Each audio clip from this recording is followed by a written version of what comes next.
I read this a few years back where it said on average, it takes about 7 times for someone to see your brand before they decide to buy.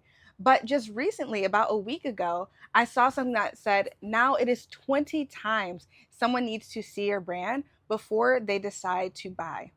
So when we think about awareness, we also need to think about how can we become our audience's first and last choice. And this comes back to awareness because if people are not thinking about you, then people will not take action in your best interest, meaning they will not buy your products. And so here's just a quick example. I used to volunteer with a coffee shop down in Atlanta, Georgia.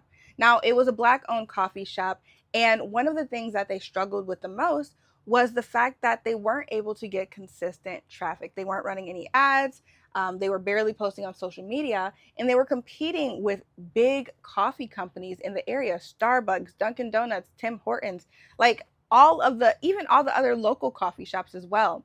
And so, one thing that they didn't recognize is the fact that even though they are Black owned, even though they might make a few posts, and even though the community might want to support them because they want to support local businesses, if they are not showing up consistently, habitually, people will go to where they're used to.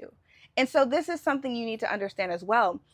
Almost everyone, pretty much everyone, they have their needs met by someone else right now, which is another business. For example, your shampoos. You go to a place where you get your shampoos. You go to a place where you get your body lotion. You go to a place where you get your clothes. In order to shift someone's habits, you have to be in front of them all the time, reminding them, hey, we're here, we're here, we're here. You have to be that upfront with it, or else when it comes time for them to make that purchase, they will go back to what's at the top of their mind right now. So let's say I met you. I met you at the farmer's market and you are selling apples. But typically I just go to Walmart to buy my apples. If I tell you, oh, I want to buy your apples next time, but I can't right now because I already have apples in the fridge and I don't want those to go bad, but I'll support you next time. Imagine if I had a very, very, very busy day. I go home. Next week, my apples run out, but I haven't heard from you. I didn't see any of your posts. I forgot about you because my week was so busy. What makes you think my first thought will be you? And this is where we have to get to. We have to get to a place where we empathize with people's real lives.